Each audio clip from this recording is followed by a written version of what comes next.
What's up everybody, welcome to another episode of China Update, where I provide you guys with the most up-to-date political, economic and geostrategic analysis on the world's number 2 economy. My name is Tony, let's jump in. Over the weekend, powerful Macau casino junket Tycoon Alvin Chau was detained by local police, a new sign that Beijing may be preparing for a new, fresh crackdown on the gambling operations of Macau. Mainland state media is reporting on Saturday the Macau Special Administrative Region government received notification from mainland authorities regarding the arrest warrant for Macau Tycoon Chau, and that he was being held and questioned by Macau police. According to state media, Chau was accused of helping Chinese citizens gamble outside the mainland and facilitating cross-border capital transfers. That is to say, facilitating people getting money out of the mainland. Chau has a large gambling business in Macau, but is also heavily involved in Hong Kong's entertainment industry, with his Sun Entertainment Cultural Limited company having produced and distributed more than 100 films since 2011. The arrest represents a huge hit to the critical casino junket aspect of Macau's gambling economy. Goldman Sachs estimates that around 70% of Macau's VIP gambling volume is related to junkets. According to the Wall Street Journal, Alvin Chau's Sun City facilitates around 1/3 of the VIP market. In a research note published over the weekend, JP Morgan analysts described the arrest as quote-unquote really bad for the junket industry of Macau. Due to the arrest, Goldman Sachs now believes Macau's gambling revenue for VIP persons in 2022 will only recover to 15% of its 2019 levels, down from its previous forecast of 45%. The gambling industry represents over 40% of GDP for the Macau Special Administrative Region. Now, while we're here, on Monday, China's central bank, the People's Bank of China, issued new regulations to clamp down on, quote, crimes like cross-border gambling, end quote, that illegally transfer funds.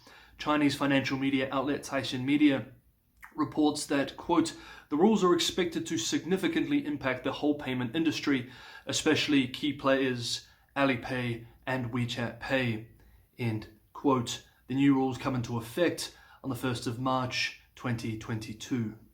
On Monday, the state-run China CDC Weekly published a report by Peking University mathematicians which argued that China could not afford to lift travel restrictions without, quote, more efficient vaccinations or specific treatments, end quote, and that based on their estimates, if China was to abandon its zero-tolerance policy and open up the country, China could see more than 630,000 COVID-19 infections per day. This is part of an ongoing debate in the mainland about the sustainability of the highly disruptive and expensive zero-case, also known as zero-tolerance policy towards COVID. While some high-profile voices have argued for relaxation of the tough policy, the mainstream elite view still strongly supports the zero-tolerance policy. And this report is yet another reminder that China will likely not be opening its borders anytime soon. The elephant in the room with this report is concern that the Sinovac vaccine that is being used in the mainland may ultimately provide little protection against the newer strains of the virus. Meanwhile, on Sunday, Zhang Wenhong, director of China's National Center of Infectious Diseases, expressed online that the newest COVID variant would have, quote, no major impact on China at present, end quote. The sentiment was supported soon after by the chief epidemiologist at the Chinese Center for Disease Control and Prevention in Beijing. After 2 months, China is still dealing with its current Delta outbreak, which is sporadically breaking out in small numbers around a few regions in the country. Numbers have been controlled down to several dozens of official cases each day.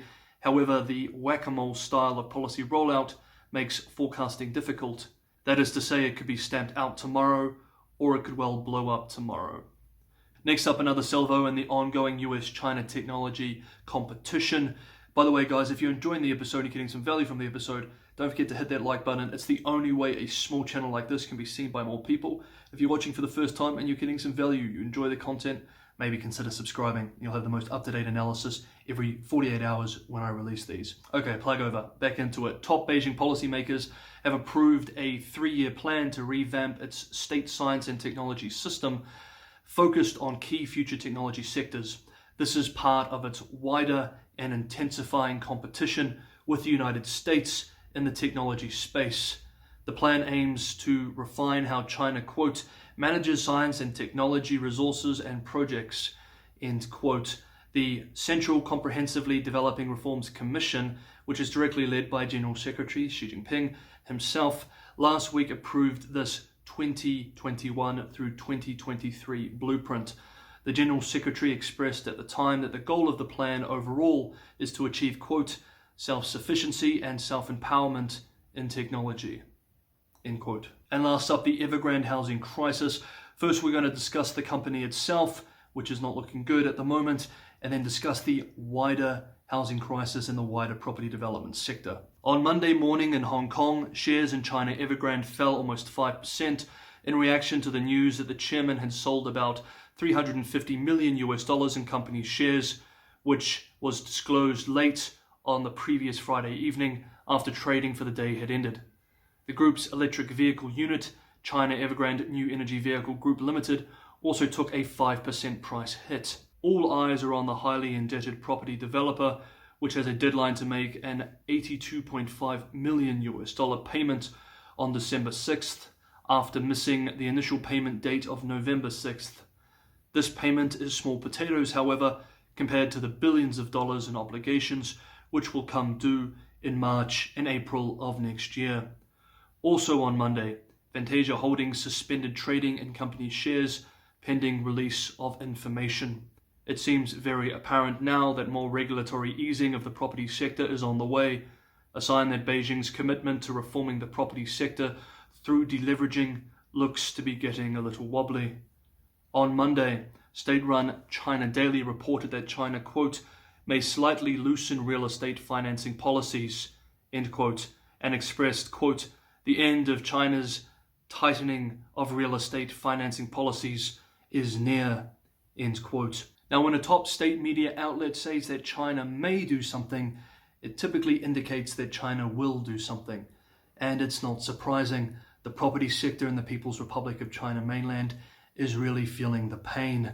In October, property starts and completions collapsed by 33% and 21% from a year earlier respectively, and property investment in October dropped by 5.4%. A recent survey by China Real Estate Information found that land sales volume in 100 major cities in the third quarter on a year-on-year basis fell by 47%.